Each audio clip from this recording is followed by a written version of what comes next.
Hello यो स्वागत है आप सभी का मेरे यूट्यूब चैनल स्कूल ट्यूशन गुरुजी में। आज हम बात करेंगे वर्कशीट 43 की, जो कि 12 अक्टूबर के लिए जारी की गई है।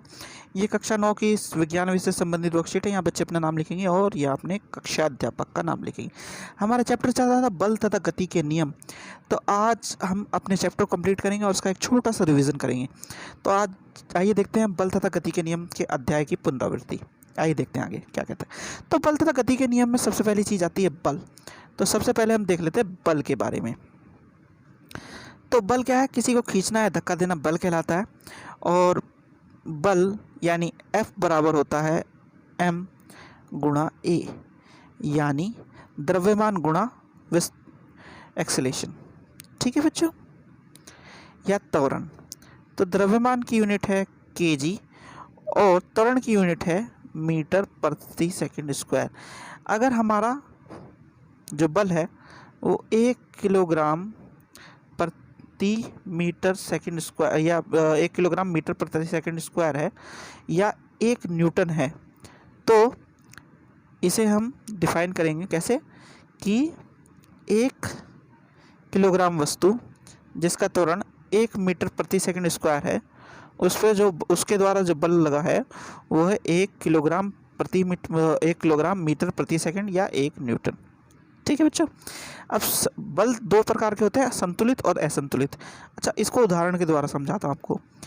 जब आप रस्साकशी का खेल खेलते हैं, जिसे टग ऑफ वार कहते हैं अंग्रेजी में, तो आपने देखा होगा कि दोनों साइड बहुत समय तक बल बराबर रहता है, यानी कि कोई भी पार्टी उसे अच्छी तरीके से नहीं खींच पाती।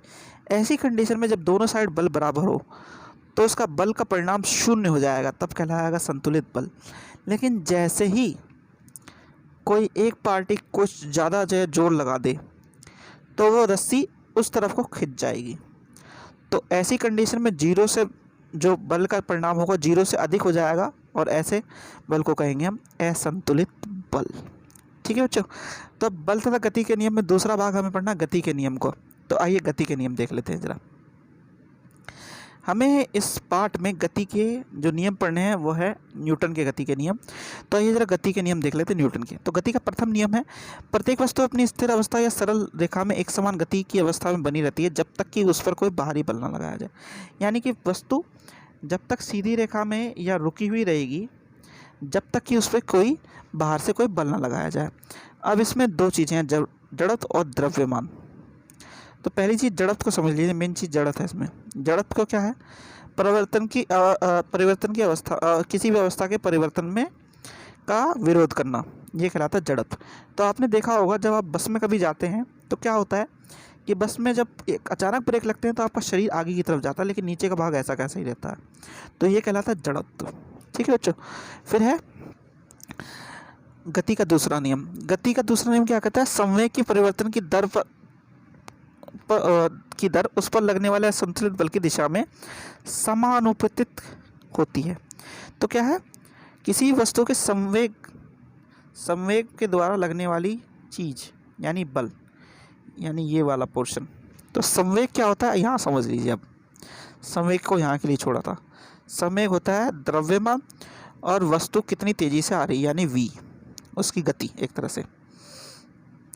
तो जितना ज़्यादा उसका द्रव्यमान होगा उतनी तेज़ी से वस्तु आएगी। ठीक है।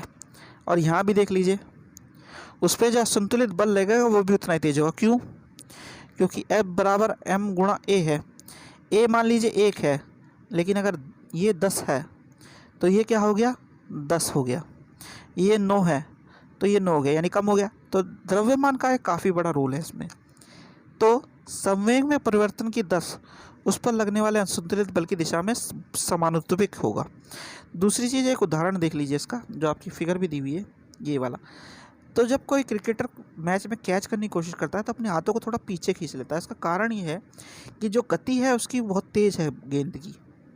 तो जब वो हाथों को पीछे करेगा तो उससे कुछ समय मिल जाएगा और कुछ समय में उसकी गति थोड़ी कम हो जाएगी। तो जब गति कम हो जाएगी तो उसका जो ये वाला पोर्शन है या ये वाला पोर्शन है वो कम हो जाएगा। बल तो उसका कम होगा नहीं, लेकिन जब ये कम हो जाएगा तो इन दोनों का जो गुणा होगा वो भी कम हो जाएगा। तो उस पर जो बल लगेगा, मतलब उसके हाथों पे जो बल लगेगा उसकी वजह से उसके चोट लगने के जो चांसेस हो जाएंगे वो कम हो जाएंगे उसके। तो ये कहलाता है क्या, गति का दूसरा नियम। तो फिर आगे देखते हैं गति का तीसरा नियम। गति का तीसरा नियम क्या कहता है कि किसी वस्तु पर लगने वाला बल वस्तु पर वापस विरोधी बल जो होगा, किसी वस्तु पर लगने वाला बल तथा उसके द्वारा विरोधी बल जो लगेगा वो दोनों बराबर और विपरीत दिशा में होंगे, एक दूसरे के विपरीत दिशा में होंगे, यानी टग ऑफ वार जैसे एक दूसरे के बराबर होंगे। ठीक है, और इसे समझने का सबसे अच्छा उदाहरण है संवेग संरक्षण का नियम, जो हमने पिछली बार पढ़ा था। संवेग संरक्षण का नियम क्या कहता है कि दोनों, जब कोई दो वस्तुएं टकराएंगी तो उन दोनों वस्तुओं के टकराने के बाद जो संवेग उत्पन्न होगा वो अपरिवर्तनीय और संरक्षित होगा, है ना। ये कुछ हमने पढ़ा था ना, ये वाली इक्वेशन जो थी आपकी, ये इक्वेशन।